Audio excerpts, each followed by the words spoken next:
नमस्कार. श्रीनाथ सत्संग परिवार या यूट्यूब चॅनलमध्ये आपल्या सगळ्यांचे मनपूर्वक हार्दिक स्वागत.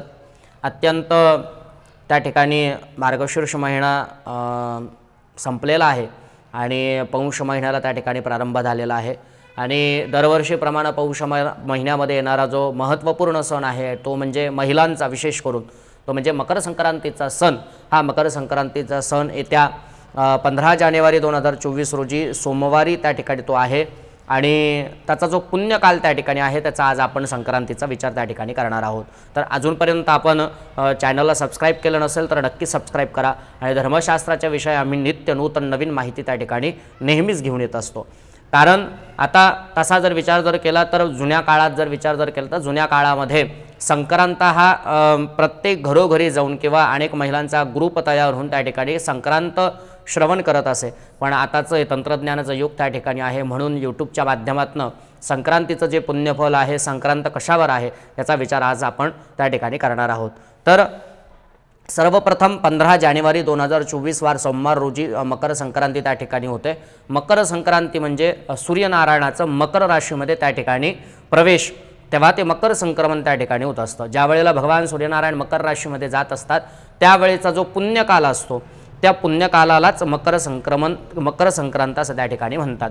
तर तो पुण्यकाल कधी आहे तर तो पुण्यकाल 15 तारखेला सूर्योदयापासून सूर्यास्तापर्यंत त्या दिवशी त्या ठिकाणी पुण्यकाल त्या ठिकाणी आहे. मग मकर संक्रांतीच्या दिवशी त्या ठिकाणी काय करावं तर महिलांनी त्या ठिकाणी वाण, विविध प्रकारचे दरवर्षीप्रमाणे वाण त्या ठिकाणी द्यायचं असतं. त्याच्या आधी भोगी त्या ठिकाणी असते आणि भोगीचं भोगविडे असतात महिलांचे. भोगविडे दिल्याच्यानंतर मकर संक्रांतीच्या दिवशी वाण असतं. वाणामध्ये सुद्धा कुंतीची वाणं असतात. असे अनेक प्रकार त्या ठिकाणी असतात. तर आपल्या शेजारी कोणी वयोवृद्ध महिला जर राहत असेल तर तिच्याकडून ही आपण सगळी माहिती घेऊ शकतात. तर त्या दिवशी विशेष महत्त्व म्हणजे तिळ मिश्रित उदकानं स्नान करावं, तिळाचं उटणं लावावं, त्याचबरोबर तिलतर्पण करावं, तिलभक्षण करावं आणि तिळाचा दान करावा. अशा 6 पद्धतीनं तिळाचा उपयोग जर केला तर सगळ्या पद्धतीनं पापांचा नाश त्या ठिकाणी होतो. आणि त्याचबरोबर ह्या दिवशी जी संक्रांत आहे ती संक्रांत विष्टीकरणावर होत असल्यामुळे त्या ठिकाणी संक्रांतीचं वाहन जे घोडा आहे, उपवाहन सिंह आहे.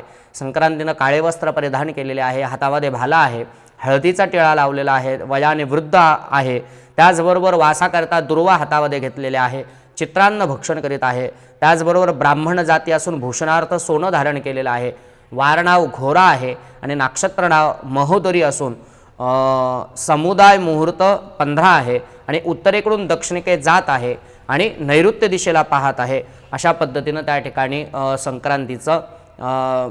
संक्रांत त्या ठिकाणी आहे.